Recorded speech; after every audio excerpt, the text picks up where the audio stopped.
O objetivo deste canal é falar de histórias, é falar de ideias, de conceitos e entrar na mente dos profissionais do futebol que na correria do dia a dia não conseguem falar sobre esses temas, né? Com essa profundidade que a gente busca aqui. É mais aquela questão do resultado, por que ganhou, por que perdeu, ou entrevista pré-jogo, escalações, enfim, aqui eu busco com mais tranquilidade, né? São entrevistas mais longas em que a gente consegue ouvir o profissional de maneira muito mais ampla e entender as histórias, entender os conceitos e até mesmo ir além do profissional, né? Eu falo da entrevista coletiva, a gente olha ali aquele treinador, aquele dirigente ou até mesmo o jogador sendo bombardeado por perguntas e você vê o clamor ali, de repente, da torcida para esse profissional sair, para aquele ser contratado.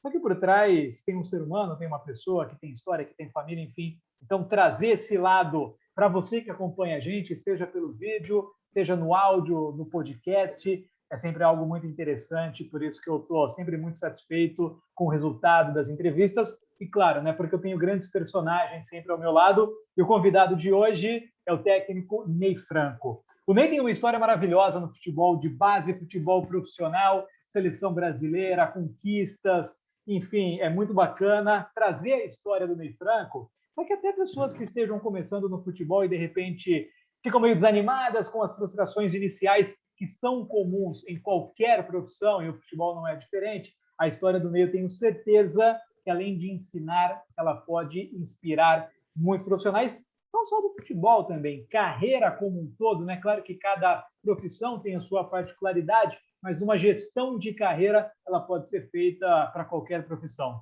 Então, Ney, obrigado pela sua presença aqui, é um prazer imenso falar com você, admiro o seu trabalho, gosto das suas ideias, gosto da sua postura, enfim, eu vou repetir, o objetivo aqui não é falar de pessoas, não é falar de polêmica, não é te colocar em saia justa, e sim entender a sua atuação profissional, e sim buscar esse conhecimento, não só para a gente evoluir, mas também para que sirva de exemplo, eu acho que isso é fundamental. Então, Ney, eu já queria começar te agradecendo mais uma vez e perguntar aquele início seu de carreira no profissional, que é muito inspirador, Ney. Você ali no Cruzeiro, né? Eu já acompanhei algumas falas suas, um pouco meio desanimado, porque a carreira na base ela é complicada, a gente não tem no Brasil, né, Ney? Sabe melhor do que eu, planos de carreira, né? O profissional ele não tem ali uma situação que ele almeja ser o melhor técnico sub-15, por exemplo. Ele quer galgar porque ele ganha mais, ele depende disso, enfim.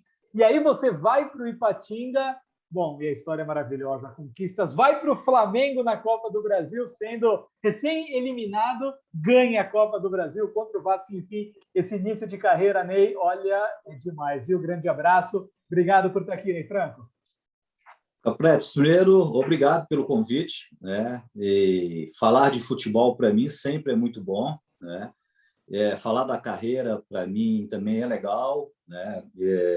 A gente tem uma trajetória no futebol, uma trajetória marcada por dificuldades, né? De conquistas de espaço, e também, né? Eu gosto muito de falar da minha carreira, principalmente para estudantes de educação física, né? E eu tive, né, numa dessas experiências da vida, coincidentemente, ontem à noite, eu tenho um filho de 15 anos. E ontem, pela primeira vez na minha vida, o meu filho me encostou pedindo, pai, o que eu tenho que fazer para ser um treinador de futebol? Ou trabalhar com futebol, ou ser um diretor de futebol, né? E ontem, praticamente ontem à noite, eu tive a oportunidade de sentar com meu filho e falar da minha carreira, né, dos sonhos que a gente tem, do grau de dificuldade, né? Eu citei, pegando um exemplo ontem, que nós temos 40 times no futebol brasileiro, entre Série A e Série B, e muita gente lutando por esse espaço para ser um treinador de Série A e Série B do futebol brasileiro, né? E eu tinha tudo assim, não sou ex-atleta, sou formado em educação física, tentei ser atleta e sou oriundo de uma cidade de 6 mil habitantes do interior de Minas Gerais, onde tudo era muito difícil para a gente. Então, ontem eu tive essa oportunidade de conversar com meu filho de 15 anos sobre minha carreira, né? E ele querendo entender como que é o processo para ser treinador no futebol. E foi legal que eu fiz né? Eu relembrei ontem à noite, né? Nós tínhamos até um pouco o tempo atrás, a gente não sabia realmente como que se formava um treinador no Brasil, né? Você tinha os ex-atletas, aqueles atletas que tinham experiência no futebol, de ter trabalhado com grandes treinadores, outros treinadores oriundos da escola de educação física, mas você não tinha um caminho. Eu quero fazer medicina, eu sei o caminho para fazer medicina, eu sei o caminho para fazer odontologia, para fazer uma engenharia, direito, né? Os passos. E o treinador a gente não tinha. Eu acho que agora, nos últimos anos, né, nos 10 últimos anos, principalmente agora com essa entrada da CBF, dando uma padronizada no trabalho, né, abre espaço aí, né, para os jovens, né, acharem um caminho e tentarem ser treinador de futebol, que é uma carreira boa, embora tenha as cobranças, né, exigente, mas é muito difícil de chegar. Então, eu me coloco aqui para a gente conversar sobre a carreira, sobre o futebol, sobre as minhas experiências, né? E eu só quis abordar, abrir esse parênteses antes, porque ontem à noite eu passei por isso dentro da minha casa. Não, isso é muito legal, eu nem sabia, né? A gente nem combinou isso aí. E você recomenda que seu filho seja treinador de futebol? É uma coisa que você fala bem, porque tem profissional que fala assim: não, minha profissão é muito difícil, é muito complicada, eu não quero que meu filho siga esse caminho, eu quero que meu filho faça outra coisa. Enfim, claro que a decisão é dele, né? A gente cria os filhos para o mundo, meu filho tem só 3 anos e tal, está na fase do Homem-Aranha, do Homem de Ferro, mas você que chegou nessa parte de falar de carreira, você gostaria que seu filho fosse técnico, Ney?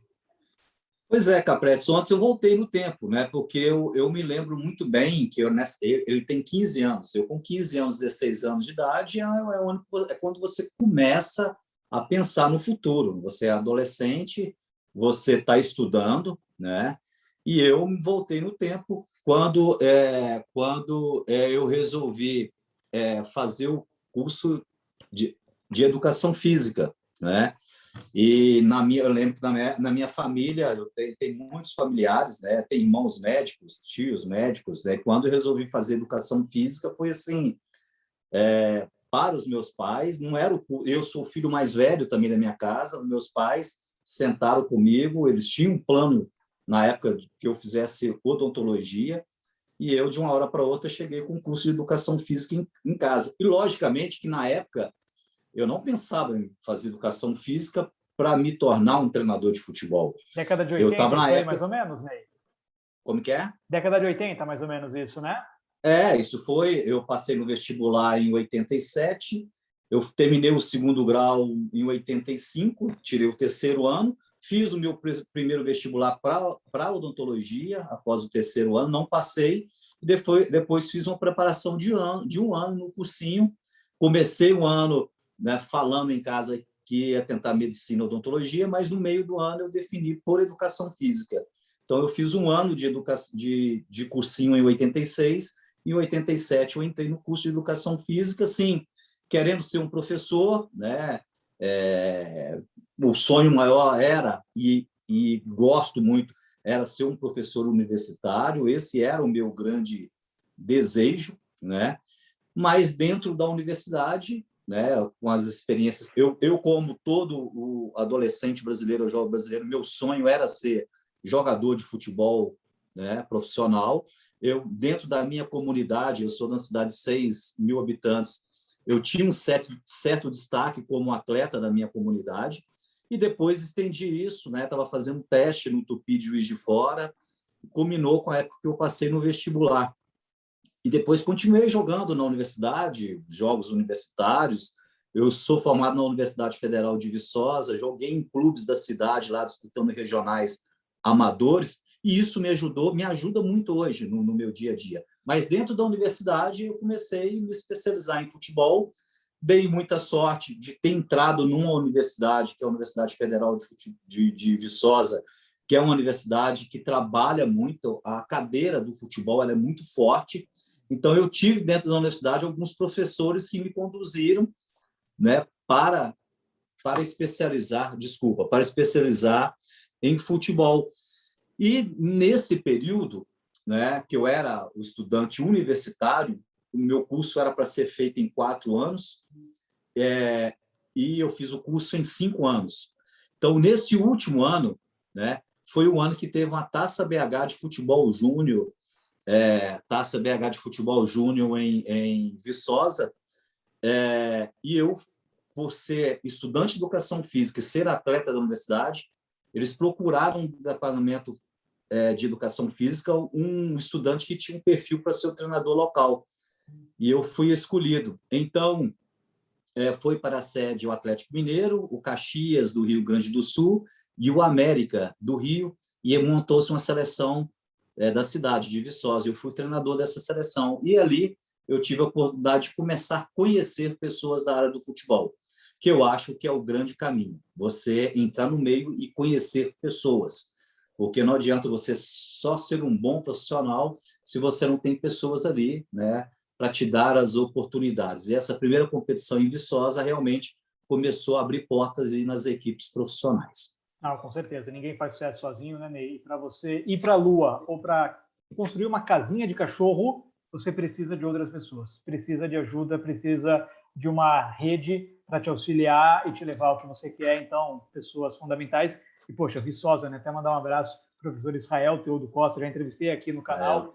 É um trabalho incrível que ele faz hoje, mas é uma tradição há muito tempo. E que bom, né, que você não passou nesse vestibular de odontologia, que brindou nós do futebol brasileiro com esse brilhante profissional que você é. Ô Ney, trazendo um recorte agora, falando de jogo especificamente, para não ficar um recorte muito longo, eu quero pegar de 2005 para cá, quando você começa no profissional do Ipatinga, quais mudanças você enxerga no jogo, Ney? O que você acha que aqui no Brasil mais mudou? A gente grava esse material numa sexta-feira à tarde, hoje é dia 10 de setembro de 2021, e o objetivo aqui, repito, é falar de ideia, falar de conceito, então fica um documento atemporal. O que você mais acha que mudou, Ney? Pode falar, se você quiser, das relações também. Eu sei que você é um grande líder, você é um grande comunicador. Eu vou abordar mais para frente esses aspectos da sua personalidade, que para mim te diferenciam também no mercado como um grande gestor de pessoas. Mas dentro de campo, principalmente, Ney, o que mudou 2005 para cá, na sua visão, no futebol brasileiro? O jogo está mais rápido, 3 zagueiros, linha de 5, linha de 6, enfim, o que você acha que mais mudou? Olha, eu acho que a principal mudança que teve, eu acho que a questão dos sistemas de jogos não mudou muito, muita coisa, né? Então, desde quando eu comecei como treinador de base do Cruzeiro, né, que foram 10 anos na base, depois passando por Ipatinga, Flamengo e os vários clubes que eu trabalhei, o sistema de jogo, né, a gente sempre no Brasil variou muito. E na base, né, em alguns momentos você já montou a equipe no 4-3-3, no 3-5-2, né? Mais recentemente, eu, por exemplo, comecei a usar muito a partir de 2010 o 4-2-3-1. Né? Então, esses sistemas, eles vão e voltam. Por exemplo, o 3-5-2. Há um ano atrás, qualquer treinador brasileiro que montasse uma equipe com 3-5-2, todo mundo batia o carimbo que é treinador ultrapassado. E hoje você vê que o mundo inteiro roda. Isso, o sistema, eles vão e voltam. Né? Isso fica muito na dependência da característica dos atletas que você tem, inclusive na competição também, se é uma competição longa, se é uma competição curta, de mata-mata. Essa competição de mata-mata ela é traiçoeira, você não tem tempo de recuperar, e em alguns momentos você faz uma adaptação do sistema de jogo. Mas eu acho que a grande mudança, depois da parte física, da evolução física dos atletas, mas eu gosto muito dessa parte tática, né? A grande evolução que a gente teve nos últimos anos são a questão das linhas. Se você olha o futebol brasileiro há 10 anos atrás, era tudo muito espaçado. Uma equipe atacava, a sua linha defensiva ficava lá atrás, né? E hoje você sabe que você não pode jogar isso. Se você vai fazer uma marcação alta, se a sua linha lá de trás não joga dentro do campo do adversário, isso não dá certo. E o contrário também. Você está com a marcação baixa, com sua linha de 4 lá atrás, ou 2 volantes ali junto dessa linha. Se essa linha ofensiva não volta, né? Hoje a gente vê muita discussão, os atacantes de beirada hoje marcam mais do que joga.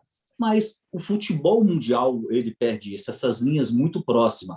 Então, hoje o grande desafio do futebol brasileiro, né? Lá fora já se faz há muito tempo, é jogando com essas linhas próximas. O que é isso? Eu tenho uma linha de 4 defensores, com 2 volantes, né? Um meia, né? E ali, né? 3 atacantes.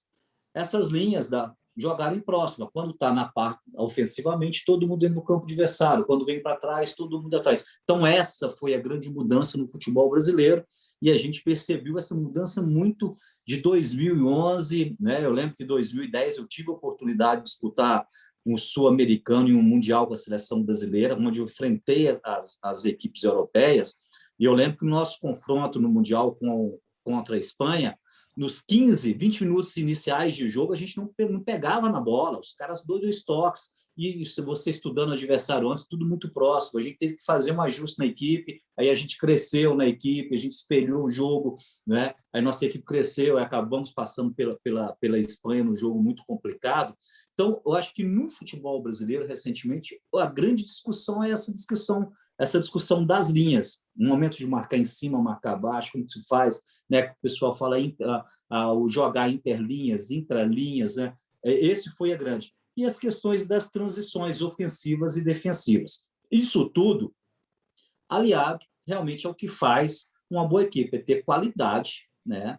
Então, em alguns momentos, a qualidade do atleta. Tem alguns momentos, a gente, como treinador, que você vai trabalhar no clube, por mais que você queira montar uma equipe ofensiva, que tenha uma marcação alta, de repente você não tem um perfil ali naquele elenco para fazer isso. Vai te provocar a montar uma equipe mais reativa, jogar mais atrás para explorar, né, o contra-ataque ou essa transição ofensiva. Então, eu acho que essa foi a grande mudança dos últimos anos que nós, treinadores brasileiros, a gente teve que adaptar, porque, né, eu te confesso, por exemplo, a gente falou da Copa do Brasil de 2006, onde a gente foi campeão brasileiro, campeão da Copa do Brasil. A gente revendo o jogo hoje, você vê esse espaçamento, falta lateral, entrava os defensores todos para próximo do goleiro, hoje você já tem aquela linha alta na marcação. Então, essa é a evolução que a gente vai progredindo e vai estudando futebol, né? E não é só o Brasil, o mundo inteiro ele foi melhorando, né? Então, esse eu acho que é o grande tchan aí, né? A grande mudança que a gente teve nos últimos anos. E também a mudança também das regras do jogo, né? A gente foi mudando, né? A lateral, não poder voltar a bola mais para o goleiro, lá atrás, o goleiro não poder pegar mais na bola. Agora, né, a questão, né, de poder sair com essa bola trabalhada de trás, não precisa a bola sair da área mais, já cria a possibilidade de você já começar construindo de trás. Então, são esses detalhes, né, que eu acho que foi a grande diferença agora, a grande mudança nos últimos anos. Não, você fala de mudança de regra, né, Ney? O VAR ele vai ser maravilhoso para o comportamento individual dos jogadores. Não tem como mais ludibriar a arbitragem, Ney. Não tem como o cara dar migué e se jogar, falar que tomou um soco. Não, tem o VAR, cara. Você tem que jogar. Se se jogar na área para forçar um pênalti em vez de fazer o gol, o VAR vai mostrar que não foi pênalti, né? Então, a gente vai passar por uma mudança, para mim, ótima, né? Ficar impedido toda hora. O VAR tá lá, não tem como. Se o cara não tiver noção de posicionamento, na hora do passe, ele vai ficar impedido e o VAR vai pegar toda hora. Então, a gente vai evoluir. E aí você fala, né? Poxa vida, marcação em linha alta. Sei lá, em 2005, né, Ney? Se o seu goleiro ficasse lá adiantado numa marcação alta, talvez xingassem esse inventor, professor Pardal. Hoje é super normal, né? O goleiro participar da construção. Pô, lembra? Deve lembrar mais do que eu. Quando a bola vinha para o goleiro recuada, pô, o estádio caía em vaia, né? Hoje é super normal. O goleiro é um ponto de apoio de uma construção de jogo, né? Desde lá de trás, né? Uhum.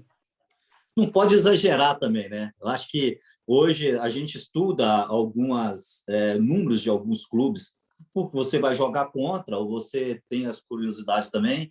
Em alguns momentos você tem alguns clubes também que tem uma média, né? Uma porcentagem de posse de bola durante o jogo, mas você vai estudar essa posse de bola também, mas é posse de bola o goleiro no lateral, lateral no zagueiro, volta no outro lateral, volta no goleiro, né? Então, eu acho também que você tem que achar um equilíbrio nisso, de rodar, passar por ali, mas ao mesmo tempo jogar verticalmente, né? Porque eu acho que eu, como treinador, em alguns momentos me incomoda. Você já está com a jogada no meio de campo, você toca a bola no zagueiro e pega essa bola, volta essa bola para o seu goleiro lá atrás. Então, isso, em alguns momentos, você tem que achar esse equilíbrio também, né? E o VAR é uma das adaptações que nós, treinadores, a gente tem que ter também hoje, né? O que isso tem a ver com a parte tática? Né? Talvez mude essa questão do impedimento ali, posicionamento para impedimento, né? Hoje você acredita mais que você pode fazer uma marcação alta, jogar até Elias, porque se realmente o jogador tiver impedido, o atacante, né? Vai fazer o gol, vai voltar e vai perceber que está ali um braço na frente, a cabeça na frente. Antigamente, a gente tinha um pouquinho esse receio de jogar com essas linhas altas, você sempre tentava botar um jogador na sobra, porque, principalmente no futebol brasileiro, você joga contra atacantes muito habilidosos, jogador de muita velocidade. E você jogar em linha ali, você tem que ter um treinamento muito adequado. E, em alguns momentos, além do talento do adversário, principalmente quando você jogava fora, na casa do adversário, com o público, geralmente, em alguns momentos, o bandeirinha, né, na dúvida, ele deixava seguir, dava o gol e vai embora. Eu acho que o VAR também ele tem uma influência nessa parte tática, porque você tem mais tranquilidade para jogar em linha alta sem ter esse jogador na sombra.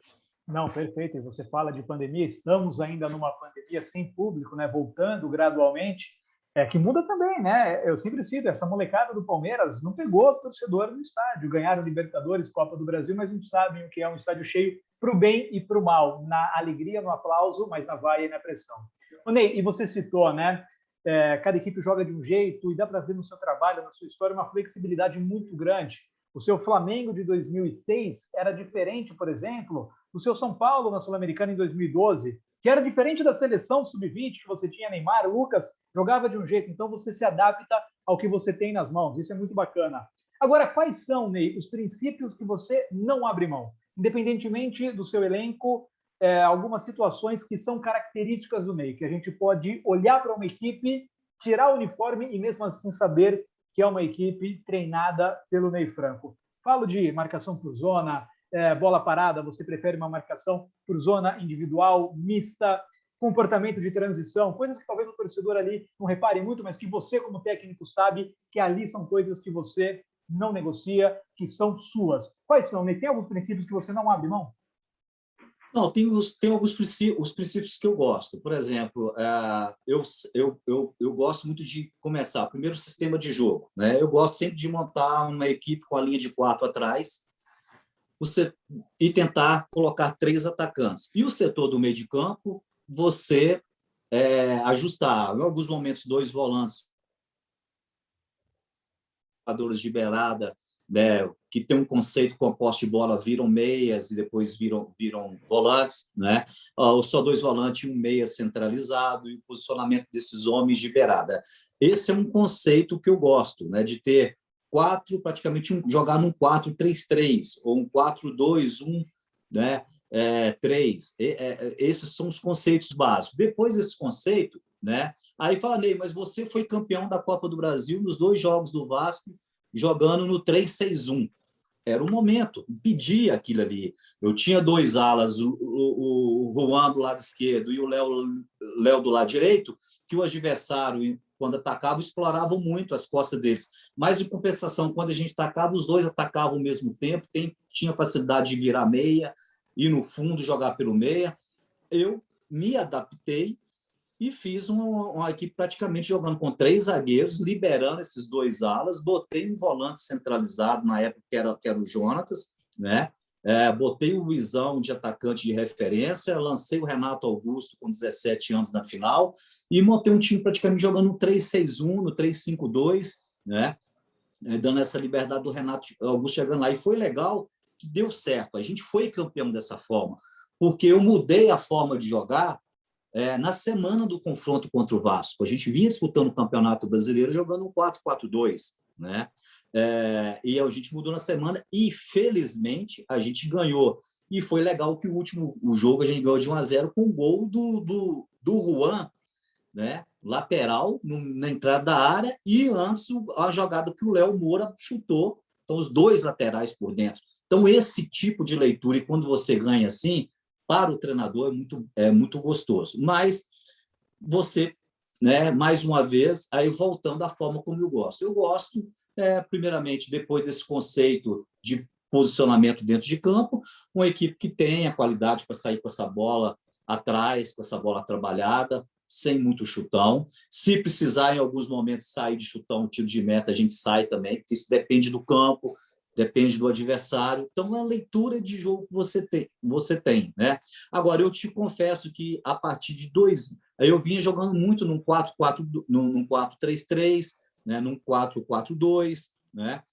Mas, a partir de 2010, com a experiência que eu tive na seleção brasileira, e um ano antes, campeão brasileiro com Curitiba, em 2010, né? Eu acho que eu fui um dos primeiros treinadores de futebol brasileiro que montei a equipe com a linha de 4, 2 volantes, um meia centralizado e 3 atacantes. Foi a equipe do Curitiba em 2010 que foi campeão da Série B. E depois eu levei isso para a seleção brasileira em 2010, né? E casou bem essa forma de jogar com os talentos que a gente tinha na seleção né? Então, foi uma forma que me deu essa forma de jogar linha de 4, com 2 volantes, um meia, 2 atacantes abertos, né? Que é o 4-2-1-3 ali, né? Que acaba, em alguns momentos, sendo um 4-3-3, né? Então, isso varia durante o jogo. Então, é essa forma. E mais do que essa forma de posicionamento dentro de campo, eu acho que o que faz a diferença da gente em alguns trabalhos que dão certo e não dá certo no seu treinamento, você desenvolver nos seus jogadores esse conhecimento mesmo de posicionamento e, mais do que nunca, saber o momento de fazer uma marcação alta, o momento de trazer a marcação atrás, ter uma equipe muito bem treinada em bolas paradas ofensivas e defensivas achar o momento, né? Principalmente quando você tem a posse de bola, um time com qualidade, que eu acho que aí está a diferença todas as equipes que eu consegui títulos com ela foram equipes que, quando tinha a bola, sabiam o que fazer com a bola, né? Então, esse eu acho que é o grande... É um detalhe que eu mais me cobro de um treinador. É uma equipe, quando rouba... Porque eu acho que roubar a bola, jogar posicionado para roubar, para desmarcar, é mais fácil de ser treinado. Agora, você treinar uma equipe que, quando tem a bola, saiba ter qualidade com essa bola, né? Você tem que ter treinamentos com qualidade e fica dependente da qualidade técnica das suas equipes. Então, em alguns momentos, você tem essa chance de trabalhar com jogadores com qualidade muito alta. Eu coloco a seleção brasileira, né, que era só talento que eu trabalhei.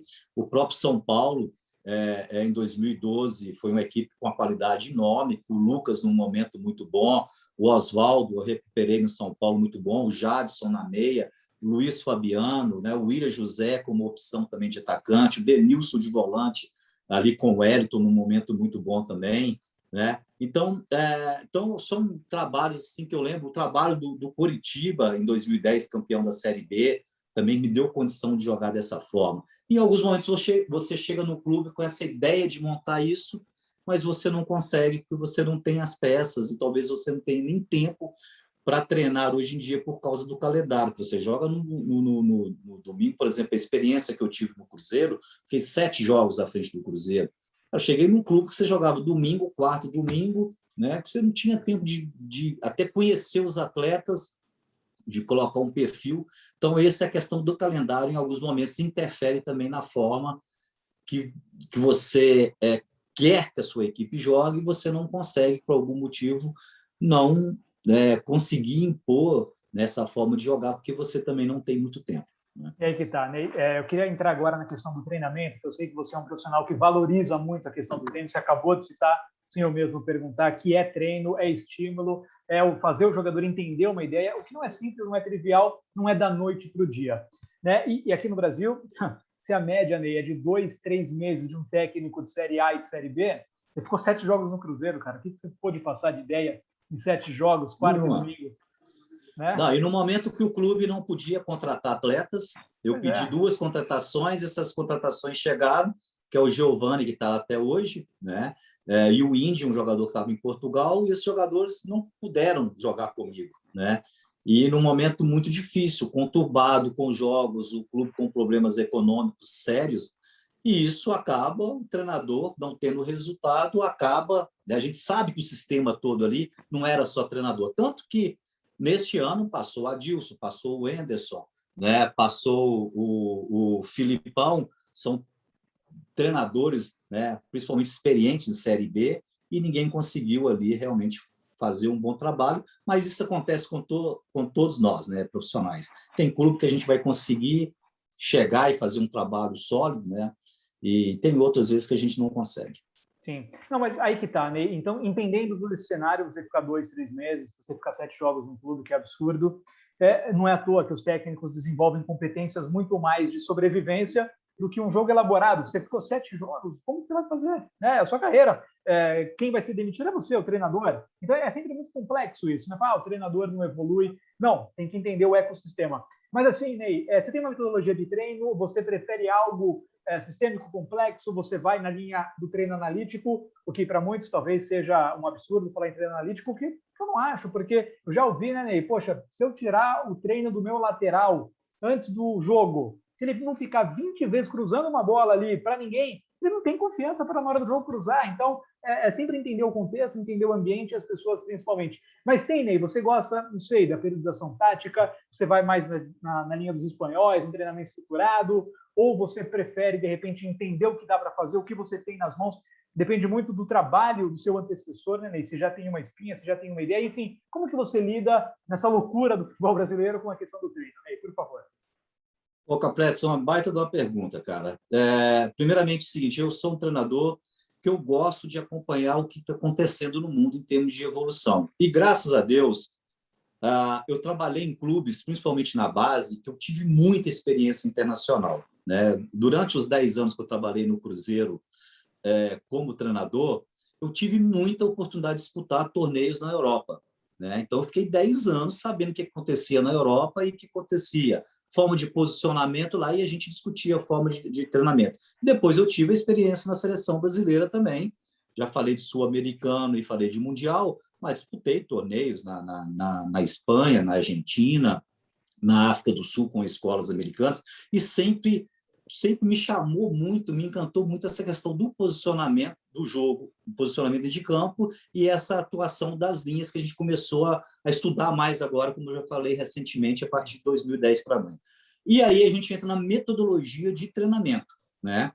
Então, eu hoje, né, eu mesclo as duas linhas, né? Eu não sou um cara radical, por exemplo, que eu só faço durante a semana trabalhos, né, 4 contra 4, 8 contra 8, só campo reduzido, só passe, né? Mas eu tenho um espaço na minha temporada ou na minha semana, né? Que eu ocupo um espaço em alguns momentos com esse tipo de treinamento, né? Na parte tática, eu também não sou daqueles que falam hoje não trabalha mais 11 contra 11, né? Até porque eu, como treinador, logicamente que eu não deixo virar um coletivo ou pelada. Uma das melhores maneiras que eu consigo armar minha equipe é fazer um trabalho de 11 contra 11 no campo, né? 11 contra 11, o campo normal, só que eu controlo a carga do meu treinamento no apito. Eu faço o trabalho de bola parada no 11 contra 11, eu faço essa aproximação da marcação alta no 11 contra 11, mas tudo ali sem passar do limite. Não deixo virar a pelada, o coletivo, que você solta a bola e fica 40 minutos de um lado para o outro. Trabalho a marcação baixa. Então, isso, durante a semana, eu encaixo esse tipo de trabalho também. Então, na realidade, hoje eu tenho uma comissão técnica muito boa comigo, que é o Alexandre Lopes, que é, para mim, um dos melhores preparadores físicos do futebol brasileiro. Tem o Rodney, que é uma geração nova de treinadores também, já com a certificação de CBF também, né, que estuda muito. A gente tem hoje todos os nossos treinamentos programados. Os atletas sabem durante a semana o que eles vão trabalhar. A gente tem a nossa periodização, tem um microciclo nosso, que os jogadores de segunda a sexta, ele sabe que na quarta-feira vai ter um trabalho de 4 contra 4, 8 contra 8, um espaço reduzido, que na próxima semana já mais vai ser bola parada. E isso tudo montado muito em cima do seu calendário. Porque hoje, né, principalmente quando começa a competição, hoje você preocupa mais em recuperar atleta do que dar treinamento. Você joga domingo, quarto, domingo, quarto, domingo, quarto, domingo, que a sua preocupação maior é a recuperação. Viagem, né? Agora, tamanho do Brasil, viagem, né? E viagens longas. Então, assim, eu tenho no meu método de trabalho, né, eu transito em todas as áreas. Tem hora que eu vou precisar de pegar lateral, por exemplo. Outro grande problema nosso, eu sou oriundo da base, eu trabalhei muito com formação. E eu vejo em alguns momentos alguns treinadores brasileiros reclamar: jogador chega no profissional e não tem um fundamento de cruzamento. Mas tem hora que a gente está lançando jogador com 18, 19, 20 anos, cara, até 23 anos, que o jogador ele não terminou ainda a formação dele. E você, como educador, em alguns momentos você tem que ir lá e tem que fazer um trabalho analítico com os caras, tem que fazer o trabalho de repetição, de cruzamento, de domínio de bola, domínio no peito, cabeceio frontal, lateral, pega o zagueiro, tempo de bola. Isso tem que ser trabalhado na base e, em alguns momentos, ele precisa de uma continuidade na equipe principal também. Então, você faz uma avaliação técnica do seu do seu elenco, né? Por exemplo, tem no elenco um Romário que finaliza para caramba, mas tem um garoto de 22 anos que está precisando de finalização. Tá, esse cara vai ter que fazer um trabalho analítico, um trabalho de repetição, só ele, entendeu? E me veio na cabeça aqui uma história que eu tenho com o William José, quando eu treinei em São Paulo. O William José tinha 21 anos de idade, né? E a gente disputando a Sul-Americana. E um jogador que, desde o início, ele já eu tive a experiência de trabalhar com ele na seleção brasileira sub-20, só que depois disso ele estava no São Paulo e num clube grande com exigência enorme, uma cobrança enorme. Você percebia que o jogador ainda não estava maturado tecnicamente, e eu me lembro muito bem que eu falava com o empresário dele, que eu tenho um relacionamento bom com o empresário dele, né? Que é o Nick. Falava: Nick, esse jogador, cara, é jogador para virar com 25, 26 anos. Não vai virar com 21, 22 anos. É um jogador muito grande, jogar de costa, é diferente, Ele era meio fazer tímido, pivô, né? gira, Ele é tímido tímido, também, né? Tem isso, né? tímido também. Sim, Cara, aí não deu outra. É um jogador que você via perspectiva de crescimento e a gente, como treinador, a gente tem esse olho para esse tipo de coisa. sim. E no clube, geralmente, não tem, porque é muito em cima de resultado. O cara entrou no jogo, não fez gol. Aí você vê histórico aí desses clubes grandes, né? Tanto jogador do Flamengo formado na base que vai estourar em outro clube. O jogador da base do São Paulo que foi lançado com 19, 20 anos, que não dá certo, vai estourar em outro clube. É o histórico do Kaká. O Kaká, quando saiu de São Paulo, praticamente ninguém acreditava no São Paulo, no Kaká. Foi estourar lá fora. Só um exemplo que me veio na cabeça aqui agora. Então, isso tudo também, porque quando a gente fala em treinamento de clube, você só pensa na parte tática. E no clube que tem categorias de base, você tem que pensar na formação também. Então, num elenco de 30 atletas, 32 atletas, você vai ter ali jogadores encerrando carreira, mas vai ter jogadores também que eles precisam de um cuidado diferente, de um treinamento diferente, em alguns momentos até treinamento individualizado. Isso faz parte também nesse processo do seu método de trabalho. Então, tem hora, cara, que você vai treinar em pequenos grupos, grandes grupos, e tem hora que você vai fazer trabalho individual, e eu gosto da repetição. Eu sou da escola, que eu trabalhei no tempo da base, que a gente fazia a fila e ficavam jogando a bola para o outro, domina no peito. Ah, a escola europeia não faz isso, cara, mas é outra escola. Por isso que você vê que os jogadores brasileiros, tecnicamente, são diferenciados. Os caras estão de 12, 13 anos, sabe como dominar a bola no peito, no pé direito, pé esquerdo, como finaliza com o pé direito, pé esquerdo, e acho, né, pelos últimos levantamentos aí trabalhando em clubes, acho que as categorias de base do Brasil está perdendo isso, está trabalhando muito só posse de bola, só campo reduzido, e acho que isso pode ser um dos indicativos aí para a gente estar perdendo alguns jogadores com muita qualidade técnica oriundos das categorias de base. Perfeito, Ney. Falamos sobre questão tática, falamos sobre treinamento, são situações específicas, técnicas profissionais de um treinador. Mas tem um aspecto que é muito importante, que são as relações interpessoais, que é a gestão de grupo, e todo mundo fala bem de você nesse aspecto, né? Você tem uma excelente fama no futebol brasileiro por saber lidar com pessoas. Você acabou de falar, né? Bom relacionamento com o empresário, o que é fundamental também. O jogador vai desempenhar para você ali no campo, então o entorno sendo favorável é sempre muito bom.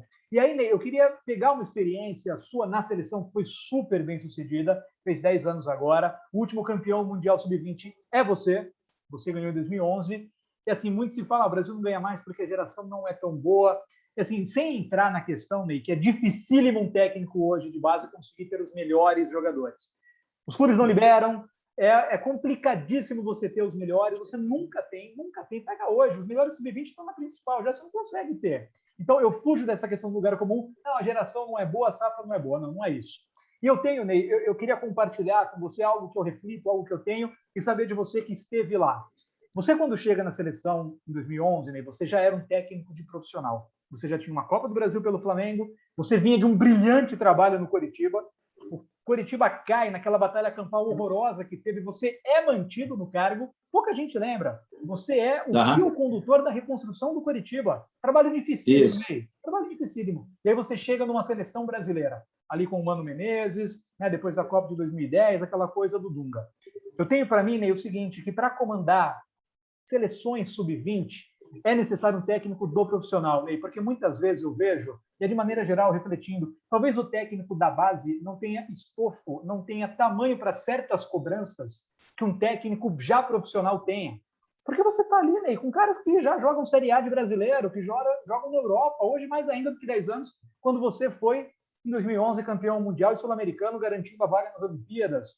Você concorda comigo, Ney? Porque eu vi aquela seleção 2011, não era só talento, tinha um nível de comprometimento dos jogadores que dá para ver que é o treinador. A gente que já está há muitos anos no futebol, estudando e vendo equipes, Ney, não é só tática, é o comprometimento. E eu vi ali você um técnico com tamanho já do profissional, já campeão, com um nível de cobrança que alguns que são da base para sub-20 numa seleção não conseguem ter. É isso, Ney. A gestão do grupo ela é fundamental e esse case ele vai nessa linha. Só para corroborar com você, né? Eu, quando fui procurado pelo Mano Menezes e o Ricardo Teixeira em 2010 para assumir a seleção, o discurso era esse, porque o Brasil se falava no Mundial, mas a preocupação maior era o sul-americano, que o sul-americano, além de lutar por título, era uma classificação para as Olimpíadas de Londres, então era um pré-olímpico, né? Então, eu até estranhei na primeira abordagem, quando me ligaram, porque quando me ligaram eu estava dirigindo Curitiba, a gente estava na liderança da Série B, do futebol da Série B, né? Faltando ali, virando o turno, né? Virando, eu não me lembro muito bem, mas eu lembro que a primeira abordagem do Ricardo e do Mano é que eles me queriam e eu precisava de me desligar do Curitiba já para subir de imediato a seleção. Isso eu me lembro que era mais ou menos no mês de setembro. Eu não sei precisar a data certa. A Copa foi em julho, né, na África do Sul, né? Foi mais ou menos isso, né?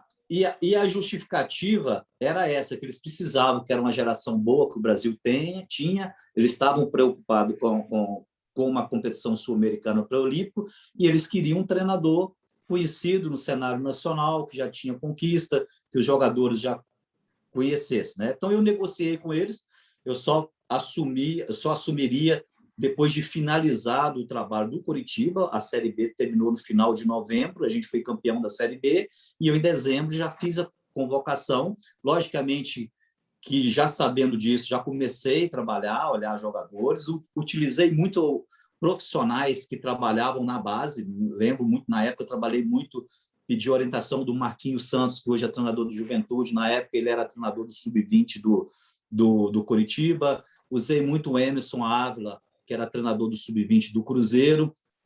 Criei uma rede de olheiros e, paralelamente, trabalhei na Série B, né? Finalizamos com muita competência a Série B, e em dezembro já fiz uma convocação, que a gente foi para a Granja Comari, e a gente realmente foi muito feliz na convocação dessa seleção, né? Que são todos jogadores hoje que estão jogando aí no futebol brasileiro e futebol mundial. Agora, realmente eu senti, né? Eu tenho colocado, Capeste, o seguinte: esse trabalho com os jogadores num clube de futebol, a gente falou de seleção, mas no clube de futebol hoje, essa questão de unir os jogadores, para mim, é um trabalho mais simples. A grande dificuldade hoje está sendo o entorno dos jogadores, entendeu? A urgência por resultado. Hoje, qualquer diretor de clube, qualquer presidente de clube, ou qualquer profissional que esteja do clube em condições de dar uma opinião e tomar decisão, essas pessoas hoje no dia a dia são muito bombardeadas em grupos de WhatsApp, em rede social, e isso tem uma interferência, esse externo, no nosso dia a dia. Então, hoje você estava no CSA agora, a gente fez uma sequência de 4 jogos, 3 vitórias e 1 empate. E uma das vitórias em cima do Curitiba, 3-0. Fizemos uma partida espetacular, que depois do jogo foi o presidente para dentro do vestiário, diretoria. Agora a gente vai subir. Logo depois disso, a gente fez 2 jogos. Aí, na semana, você tem que fazer contrato com um clube de 3 anos. Aí, no ano seguinte, você faz 2 jogos. Perdemos um jogo em casa para o Náutico e perdemos um jogo para o Sampaio Correia. Troca treinador, muda-se tudo, já não vale nada. E todo aquele trabalho que você fez com o elenco, e estava com o elenco na mão, os jogadores entendendo a forma de jogar, aquilo tudo é jogado fora por causa de uma pressão em cima de um presidente, em grupos de rede social, principalmente em WhatsApp. Então, hoje, para nós treinadores, está sendo mais complexo, mais difícil liderar essa parte externa. Internamente, a gente já sabe como que faz, como que um jogador, a proposta de treinamento, né? Então, geralmente hoje, isso tem sido a grande dificuldade nossa, né? Num clube de futebol hoje é muita gente opinando, né? E cada um tem uma escalação, você contrata o jogador, esse jogador não é certo para o seu time, você escala um time de determinada maneira, não é dessa forma, você substitui, aí você tem que ficar dando justificativo o tempo todo, e, na realidade, nessa experiência de vida, mais uma que a gente vai aprender na carreira, quando o treinador do Sub-15 do Cruzeiro, eu tive a oportunidade de conhecer o Zagallo, né? E na Toca da Raposa, por algum motivo, ele foi na Toca da Raposa porque existia uma possibilidade, a seleção brasileira treinaria na Toca da Raposa, e eu fui apresentado para ele, fui me apresentado como treinador do Sub-15, e nessa oportunidade ele me olhou para mim: você quer ser treinador mesmo? Eu falei: quero, é meu sonho. Ele falou: coloca a palavra resultado na frente. É só resultado que importa no futebol brasileiro. Então, você vai viver o tempo todo a sua carreira de resultado. Então, tem alguns momentos, você vai para um clube, você tem uma metodologia de treinamento muito bom, você tem jogadores bons, você tem uma semana muito boa de treinamento, mas vai para o campo, você joga bem, a sua bola bate na trave, não entra, os caras vão no contra-ataque, mete um gol, você perde o jogo. Não tem ninguém que avalie a sua semana de treinamento. São poucos que têm a capacidade, a qualidade do treinamento está boa. Então, você é o tempo todo julgado ali no resultado. E tem alguns momentos que você faz um trabalho que não foi um trabalho muito bom durante a semana, você vai até para o jogo receoso, seu time joga para caramba, ganha o jogo e passa tudo batido. Então, essa palavra resultado, ela te ajuda em tudo, na liderança com os jogadores e na liderança da parte externa também. Você, num ambiente onde está com a sequência de vitórias, ela dá respaldo ao seu trabalho. A tudo que você propõe é isso mesmo. Quando você tem uma sequência de resultado negativo, você tem que fazer algum ajuste. Está mudando aqui, está fazendo ali. Então, esse questionamento vem muito. Então, a sua pergunta ela estava muito pautada no controle dos atletas. Mas hoje a complexidade ela é muito maior. O entorno está muito complexo hoje para você ser um treinador.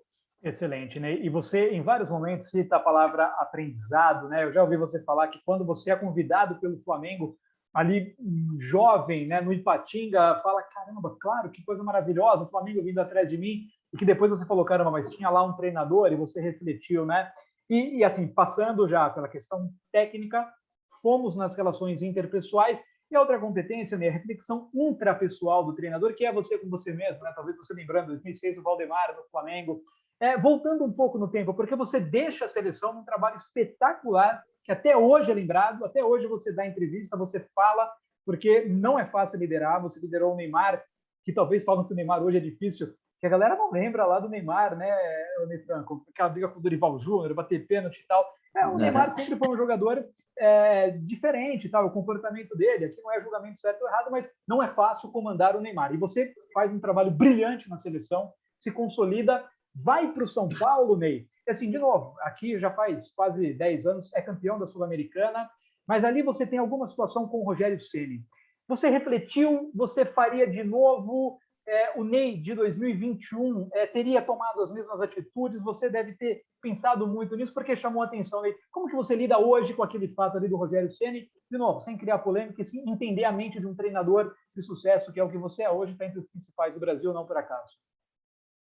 A gente é o que você falou, né? Voltar lá no Flamengo. Eu saí de um time de Série C do Ipatinga e eu simplesmente não pulei para um time de Série A. Eu pulei para um time de maior torcida do futebol brasileiro, que foi o Flamengo. Então, eu agora, recentemente, eu estive no Rio, a gente foi com o CSA jogar contra o Botafogo e recebi uma ligação do Kleber Leite me convidando para jantar, né? E o Kleber para mim é um cara espetacular, né? Aí eu fui, saí com... E a gente foi relembrar isso, cara. Assim, eu falei: cara, você é um cara muito louco, cara. Eu estava no Maracanã, treinando em Ipatinga, acabamos de Ipatinga ser eliminado do Flamengo, demos um sufoco no Flamengo, né? O primeiro jogo Ipatinga 1-1 no Maracanã, o Ipatinga começou ganhando de 1-0, e o Flamengo virou no final ali com um golzinho bonito, golaço do Renato Abreu. E depois do jogo, né? Estou lá no vestiário do Ipatinga, remoendo lá a perda, né? Mas o histórico, né? Eu falei, pô, de repente bate o Kleber Leite no vestiário querendo conversar comigo. Aí ele me falou que ia trocar o treinador do Flamengo. Eu lembro direitinho das palavras. O Flamengo vai jogar final de semana contra o Cruzeiro, nós vamos, independente do resultado, vai ter uma troca de treinador. O meu nome é você, mas não sou eu que decido. Eu gostaria de saber se você está proposta a uma conversa. Eu, internamente, ele falando, então, assim, isso é brincadeira. O cara está fazendo um bullying comigo, daqui a pouco ele vai falar, brincadeira, estou indo e tal. Mas era verdade, cara. Então, eu relembrei isso com o Kleber, né? E, na época, cara, a questão, você falou que tinha o treinador lá, né? Cara, na época, eu vivia num outro mundo, cara. Eu saí de um treinador de base, estava treinando em Ipatinga e nem sabia como funcionava o futebol. Quando o Kleber Leite veio me falar que eu iria para o Flamengo, a minha cabeça ficou toda voltada para o Flamengo. Eu não tinha nenhuma preocupação de saber se tinha um treinador treinando o Flamengo, quem era o treinador, né? Eu estava ali numa possibilidade de ter uma chance real. Hoje não, hoje você está mais maduro. Hoje, se eu estiver em casa hoje com o meu telefone tocar nele, estou querendo trocar o treinador aqui em tem um determinado clube, eu sei que tem um treinador trabalhando lá, hoje eu tenho conhecimento, né, e o amadurecimento de falar, cara, infelizmente tem um profissional trabalhando ali, né, então, quer dizer, eu evoluí, eu cresci, cara, então isso é um amadurecimento. E no São Paulo, que é onde você chegou, cara, eu fiquei um ano na frente do São Paulo.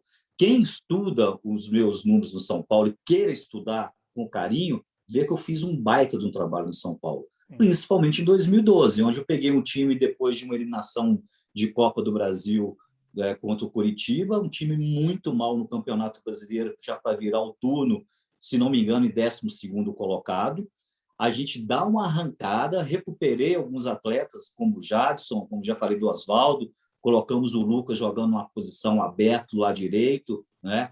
Paulo Miranda, demos Paulo Miranda como lateral, né?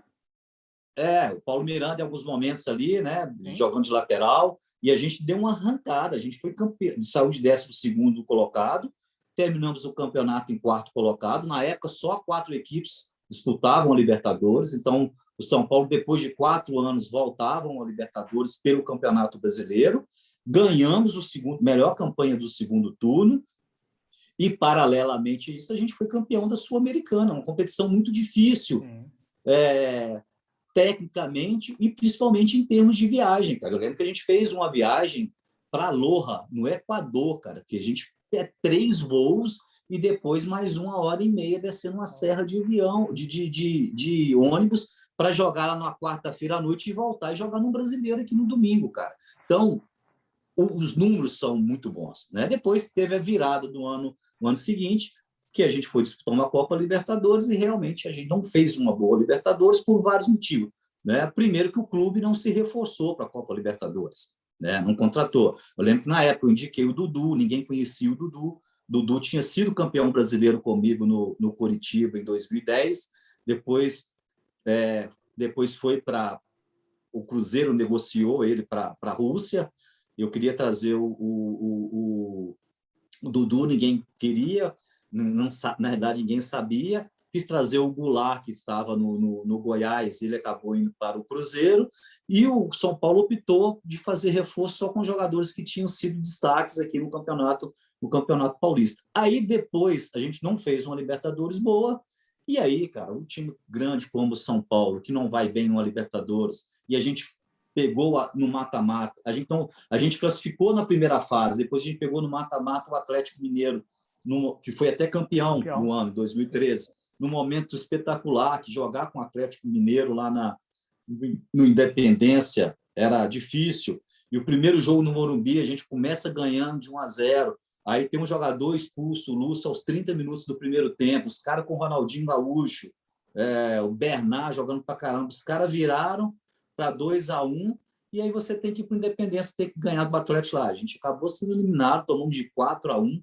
e a partir desse momento, aí realmente, né, eu perdi o comando do grupo, não só do grupo, perdi o comando do trabalho, porque a crítica ela é enorme, o torcedor já não tem a paciência mais, a própria imprensa começa a questionar, né, o seu clube, a forma como está jogando.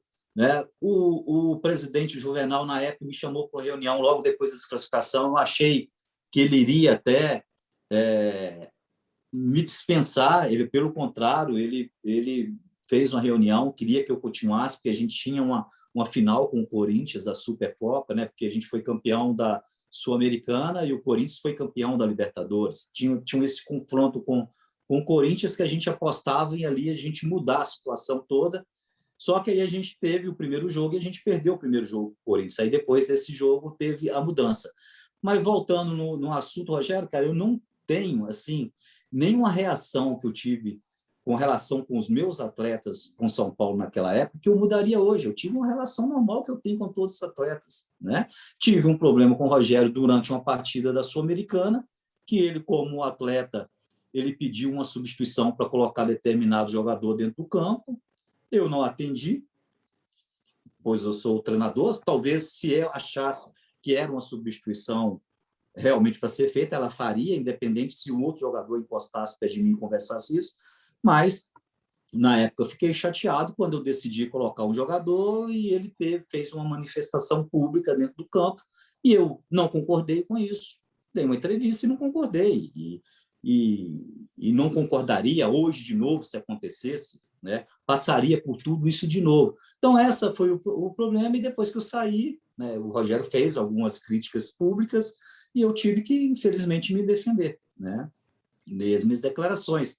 Mas eu acho que é algo superado, já passou, né? Eu acho que tanto eu como o Rogério, ainda mais o Rogério hoje como treinador, eu acho que a gente amadureceu com a história, né? E pronto, bola para frente. Eu já encontrei com o Rogério, logicamente, que a gente não tem, né, não somos amigos, mas existe um respeito, né? Principalmente, eu acho que um respeito profissional, né? Pelo menos eu tenho um respeito muito grande por ele. Acho que vai ser um dos grandes treinadores do futebol brasileiro, tem perfil para isso, né? E vida que segue. Não, perfeito. Ney, olha, a gente podia ficar aqui horas conversando, o papo está maravilhoso, te agradeço demais. Já fica o convite para uma próxima pergunta. Tem muita coisa, eu queria explorar mais seleção brasileira, o trabalho que você fez de documentar com o Mano Menezes um perfil do jogador, alguns trabalhos incríveis que foram deixados ali como legado, mas fica para uma próxima. E como pergunta final, deixa o seguinte, Ney, eu sempre pergunto para os profissionais que passam por aqui, como que você imagina que vai estar o futebol daqui 3 anos? E falo do futebol brasileiro, Ney. Se eu te entrevistasse no dia 10 de setembro de 2024, como vai estar? E assim, dentro desse cenário, Ney, a sua experiência é muito válida, você com base profissional, seleção brasileira, campeão mundial, já comandou o Rogério Ceni, comandou o Neymar, grandes atletas passaram pelas suas mãos, e você comandou grandes clubes e a maior seleção do mundo. Você falou do Cruzeiro, você ficou 7 jogos. O Cruzeiro, a gente está no meio de uma Série B, uma dificuldade imensa para subir. O Vasco, a mesma coisa, 4 rebaixamentos em 12 anos. O Cruzeiro já é a segunda Série B consecutiva. O próprio Botafogo também sobe e desce, sobe e desce. Por outro lado, Ney, você tem o Cuiabá, você tem o Bragantino com a parceria com a Red Bull. Enfim, o futebol brasileiro está mudando. Como que você imagina, Ney, o cenário daqui a 3 anos é a profissionalização da gestão? Não dá mais para você, Ney, um cara super preparado, um cara vivido, talvez ter que responder para pessoas que não tenham conhecimento para avaliar o seu trabalho, né? Poxa, eu não sou contra a demissão do treinador, Ney, mas desde que avalie se o trabalho do profissional é bom ou não, se está evoluindo, se o treino dele é bom, se as ideias são bem colocadas, a gestão, a liderança, enfim. Daqui 3 anos a gente vai mudar para melhor, para pior, vai continuar na mesma? Como que você imagina, Ney, o futebol brasileiro daqui 3 anos? Grande abraço e obrigado mais uma vez, Ney. Olha, primeiramente, um detalhe que tem um impacto enorme no nosso trabalho no dia a dia, principalmente no nosso momento de treinamento, que é a questão do calendário, né? Então, eu acho que eu espero daqui a 3, 4 anos que a gente realmente define esse excesso de calendário. Você pega hoje um time do Nordeste, você inicia a temporada disputando campeonato estadual, Copa do Nordeste, Copa do Brasil, e algumas equipes têm a Sul-Americana ainda disputando. Cara, não tem jeito. E a cobrança não adianta. Eles vão te cobrar o estadual da mesma forma como se estivesse disputando a Sul-Americana. Então, eu acho que até os clubes, em alguns momentos, em prol de uma boa temporada, até abrir mão de uma competição ou outra para focar numa competição mais importante da temporada. Eu não vou falar Copa do Brasil, Libertadores e Campeonato Brasileiro, porque a gente sabe que existe aí uma questão econômica enorme nisso e ninguém vai abrir mão de disputar uma Copa do Brasil. Mas eu acho que tem que se discutir o campeonato, principalmente o campeonato regional, que é o início de temporada, onde você deveria ter um tempo para fazer uma pré-temporada e você não tem. Hoje você apresenta o jogador no dia 3 de janeiro, dia 15, né? Dia 11 você já tem um jogo pelo estadual. Então, eu acho que isso teria um impacto enorme dentro do trabalho nosso anual, de um planejamento anual, né? Do nosso ciclo de treinamento. Então, essa é uma questão. E como treinador, né? Talvez, né? Mas seria utópico tentar um pouquinho mudar nessa urgência por resultado. A rede social está aí hoje, né? O profissional, o treinador, ser um pouco mais respeitado, né? A gente recebe bullying o tempo todo, né? Então hoje a gente vê todas as classes, né? Hoje não tem espaço mais para o racismo. Hoje, se um treinador, se um goleiro for bater um tiro de meta, aquelas reações do torcedor de 5 anos atrás, se tiver, né? Não cabe mais. Acho que já é um momento também de começar a ter esse respeito para o treinador, cara. Eu tenho um filho de 15 anos hoje, termina um jogo de um clube que você está dirigindo, se você ganha, beleza, está sendo elogiado. Mas hoje meu filho, quando perde um jogo, ele entra numa rede social, né? E se depara com xingando aí o profissional, no caso dele, xingando o pai. Então, eu gostaria que o treinador... Você não tem mais rede social por causa disso, né? Você fechou tudo porque não fazia bem, cortei né? tudo, cara. Tinha um Instagram, hoje eu tenho um Instagram que é meu, que eu uso mais profissionalmente para acompanhar o dia a dia de reportagem. Tenho o Twitter só para acompanhar também, mas não publico nada, porque tudo que você publica, né, você fica dependente de comentários. E é ruim, cara, porque em alguns momentos a gente acaba ajudando pessoas, né? Eu já ajudei garoto a fazer testes em clube de futebol através de pedidos em Instagram. Cara, mas quando você abre que, cara, o cara te xingando, você não, eu pelo menos, por mais que eu seja um cara tranquilo, eu não tenho estrutura para ficar lendo isso. Então, é melhor acabar, para isso não interferir no meu dia a dia. Então, eu acho que um dos fatores também daqui 3, 4 anos, talvez esse respeito, não só para o treinador de futebol, para o professor, né? Em todas as áreas, né? A gente vê cada absurdo aí em escolas hoje de um desrespeito com o professor, né? E também uma valorização do treinador mais experiente, que eu acho que no Brasil hoje inverteu. Você ter sinal, né? Fiz 55 anos agora, então eu estou ali no limbo ainda, não sou nem considerado treinador velho, nem treinador novo, né? Já estou ali na classe do treinador experiente. Mas me dói de vez em quando ver treinadores igual o Luxemburgo, o Abel, esses caras terem que justificar em alguns momentos, né? Ter que ir para a rede social ou dar uma entrevista querendo provar que são treinadores que não estão ultrapassados, cara. E criou isso no futebol brasileiro e você tem que lidar para isso. Então, eu acho um desrespeito com profissionais, né, que já mostraram muito, tem números muito interessantes. Eu costumo dizer o seguinte, cara. Se o Zagallo, por exemplo, pegar um Máscara, que para mim é um máximo, eu contei uma experiência dele com 15 anos. Se o Zagallo fosse um treinador europeu, cara, o que teria de publicação de livros sobre o Zagallo, de estudo da seleção de 70, né, dos outros trabalhos que ele fez. Hoje, um treinador europeu, cara com 38 anos, ele ganha um título inglês ou um título português, o que tem de literatura sobre esse treinador, como que foi o trabalho, não sei o que lá. Cara, você pega um cara igual o Zagallo, Parreira, né, o Luxemburgo, né, cara? O que esses caras têm de história, né, que poderia estar aí publicado, né? Eu acho que é uma área também que a gente poderia ter no Brasil aí, aparecer, né, na sua área jornalística, ou de historiadores, que ter essa perspicácia e começar a estudar o futebol a fundo, de começar também a criar algumas literaturas, né, e de grandes treinadores brasileiros. Para corroborar o que você está falando, hoje entre os 40 principais séries A e B, só 2 técnicos têm mais de 60 anos, Felipão e Luxemburgo. E os dois em situação, né, Ney, para salvar de rebaixamento. O Luxemburgo do Cruzeiro Exatamente. e o Grêmio do Felipão. Porque foram contratados pelo nome, pegando times em situações muito delicadas, né? O Luxemburgo já está tendo bons números no Cruzeiro, mas pegou numa situação muito, muito complicada, assim como o Filipão lá. Mas são treinadores que são treinadores para iniciar a temporada, cara, Claro. montar elenco, fazer pré-temporada, fazer o planejamento do ano e deixar os caras trabalhar. Vai, como qualquer treinador novo ou estrangeiro, vai perder uma, vai ganhar uma competição, vai perder outra competição, e deixar o cara fazer ciclo de 2, 3 anos, vai ganhar uma e vai perder outra. E as nossas competições são competições muito competitivas, e realmente é isso. Você começa um campeonato brasileiro, você não sabe quem vai ser campeão, você aposta em 5, 6 ali, cara, e aparece uma novidade. Na Série B, a mesma coisa, entendeu? Então, eu acho que dar esse tempo maior para o treinador é muito importante, até para a estrutura todo do futebol em torno não deitar nisso e acomodar com isso, né? O jogador acomodar, um diretor de futebol acomodar, um presidente acomodar. Se der errado, o Filipão está aqui. Aí tira e traz um outro, entendeu? Então, no momento que segurar um pouco mais, o que está em torno também não começa a transferir a responsabilidade só para o treinador, porque em alguns momentos o trabalho não funciona e não tem relação nenhuma com o trabalho do treinador.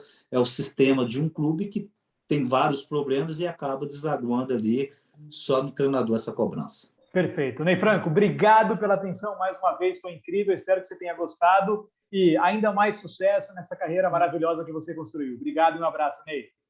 Um abraço, prazer falar com você. Valeu, Ney Franco, obrigado, Ney.